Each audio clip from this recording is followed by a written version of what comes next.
वाराणसी में कभी एक कर्तव्यनिष्ठ गृहस्थ रहा करता था। 3 बेटियों और एक पत्नी के साथ उसका एक छोटा सा घर संसार था, किंतु अल्प आयु में ही उसका निधन हो गया। मरने के बाद उस व्यक्ति का पुनर्जन्म एक स्वर्ण हंस के रूप में हुआ। पूर्व जन्म के संस्कार उसमें इतने प्रबल थे कि वह अपने मनुष्य होने के घटनाक्रम को भूल नहीं पाया। पूर्व जन्म के परिवार का मोह और उसके प्रति उसका लगाव उसके वर्तमान को प्रभावित कर रहा था।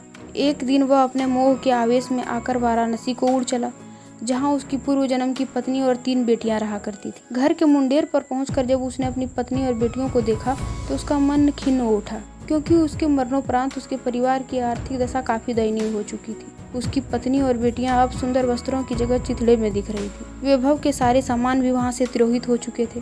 फिर भी पूरे उल्लास के साथ उसने अपनी पत्नी और बेटियों का आलिंगन कर उन्हें अपना परिचय दिया और वापस लौटने से पूर्व उन्हें अपना एक सोने का पंख भी देता गया। इस घटना के पश्चात हंस समय समय पर उनसे मिलने वाराणसी आते रहा और हर बार उन्हें सोने का एक पंख देकर जाता था। बेटियां तो हंस की दानशीलता से संतुष्ट थी, मगर उसकी पत्नी बड़ी ही लोभी प्रवृत्ति की थी। उसने सोचा क्यों न उस हंस के सारे पंख निकाल कर एक ही पल में धनी बन जाए। बेटियों को भी उसने अपने मन की बात कही, मगर उसकी बेटियों ने उसका कड़ा विरोध किया। अगली बार जब वह हंस आया तो संयोगवश उसकी बेटियां वहां नहीं थी। उसकी पत्नी ने तब उसे बड़े प्यार से पुचकारते हुए अपने करीब बुलाया और नर प्रपंच के खेल से अनजान वह हंस खुशी खुशी अपनी पत्नी के पास दौड़ता चला गया। मगर यह क्या, उसकी पत्नी ने बड़ी बेदर्दी से उसकी गर्दन पकड़ी और सारे पंख एक ही झटके में नोच डाले और खून से लथपथ उसके शरीर को फेंक दिए। फिर जब वह उन सोने के पंख को समेटना चाह रही थी तो उसके हाथ सिर्फ साधारण पंख ही लग सके, क्योंकि उस हंस के पंख उसकी इच्छा के प्रतिकूल नोचे जाने पर साधारण हंस के समान हो जाते थे। बेटियां जब लौटकर घर आई तो उन्होंने अपने पूर्व जन्म के पिता को खून से सना देखा। उसके सोने के पंख भी गायब थे।